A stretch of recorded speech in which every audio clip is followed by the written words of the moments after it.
थोलवड गावातील सर्व ग्रामस्थ, त्याचप्रमाणे थोलवड ग्रामविकास ट्रस्टचे हितचिंतक, वर्गणीदार, सभासद व देणगीदार यांना अत्यंत नम्रपणे आवाहन करण्यात येतंय की आपणास आपल्या थोलवड ग्रामविकास ट्रस्टला देणगी, भेटवस्तू, नवस, अन्नदान, पोशाख अथवा मंदिर जीर्णोद्धारास काही रक्कम, देणगी, वस्तू या भेट द्यावयाच्या असल्यास थेट कार्यालयाशी संपर्क करावा व त्याची रीतसर पावती घ्यावी.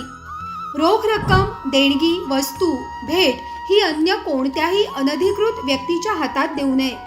न्यासाच्या अधिकृत व्यक्तीशी संपर्क करून आपल्या देणगीची रीतसर नोंद करून त्याची पावती घ्यावी. आपल्या कुटुंबियांच्या, वाडवडिलांच्या, प्रियजनांच्या नावाने वाढदिवस किंवा स्मृतिदिनाचे औचित्य साधून दान करा. देणगी द्या, देणगी द्या, देणगी द्या आणि देणगीची रीतसर पावतीही घ्या. संपर्क श्री प्रमोद गुलाब नलावडे, व्यवस्थापक, धोलवड ग्रामविकास ट्रस्ट. संपर्क 94 22 38 64 64. ईमेल धोलवडे ग्रामविकास ट्रस्ट @gmail.com.